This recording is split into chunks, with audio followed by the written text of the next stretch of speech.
Îți arăt cum se folosește markerul pentru sprâncene. Aplic pudră pe toată suprafața, aceasta creând o bază aderentă pentru marker, după care pieptăn. Este important să nu apuci markerul aproape de vârf, ci să-l ții cât de departe de el poți, cu degetul mic sprijinit ușor de ten.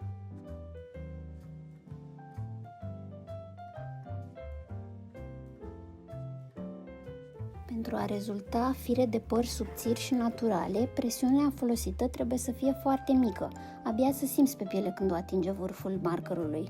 Dacă presiunea este prea mare, firele vor fi prea groase și închise la culoare, ele neavând aspectul acesta de natural pe care ni-l dorim. Spre partea interioară a sprâncenelor, păstrează firele mai rare decât în rest.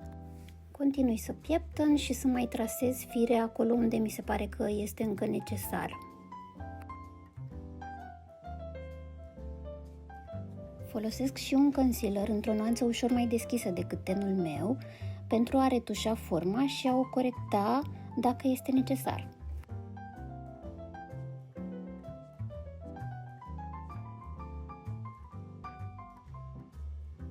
Scrie-mi în comentarii dacă acest tutorial te-a ajutat și te aștept și la mine pe Instagram pentru mai multe make-up look-uri.